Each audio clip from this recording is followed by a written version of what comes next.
మాజీ మంత్రి హరీష్ రావు సంచలన వ్యాఖ్యలు చేశారు. తాను పార్టీ మారతానని దుష్ప్రచారం చేస్తున్న వారిని చెప్పుతో కొడతానని అన్నారు.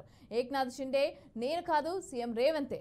కాంగ్రెస్ కు పూర్తి మెజారిటీ ఉన్న మా ఎమ్మెల్యేలను చేర్చుకుంటున్నారు. ఇక ప్రభుత్వాన్ని కూల్చాలన్న ఆలోచన మాకు లేదు.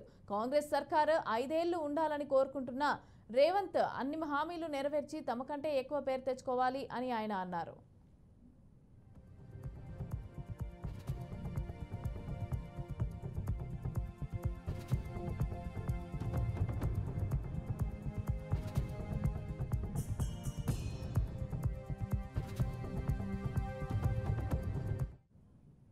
రెడ్డిగా మాజీ మంత్రి హరీష్ రావు అయితే సంచలన వ్యాఖ్యలు చేశారు. రేవంత్ రెడ్డికి సంబంధించి అయితే ఈ వ్యాఖ్యలు అయితే చేయడం జరిగింది. అయితే కాంగ్రెస్ కి మెజారిటీ ఉన్నా కూడా మా ఎమ్మెల్యేలను అయితే తీసుకుంటున్నారు అనేసి చెప్పి అయితే హరీష్ రావు కీలక వ్యాఖ్యలు చేశారు. అయితే దీనికి సంబంధించి పూర్తి డీటెయిల్స్ మా ప్రతినిధి బాసిత్ అందిస్తారు.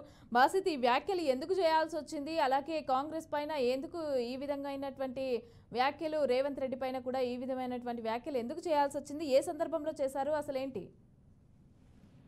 మమత హరీష్ రావు పలు సందర్భాల్లో మాట్లాడుతూ తాను పార్టీ మారుతానని చాలా దుష్ప్రచారం చేస్తున్నారు.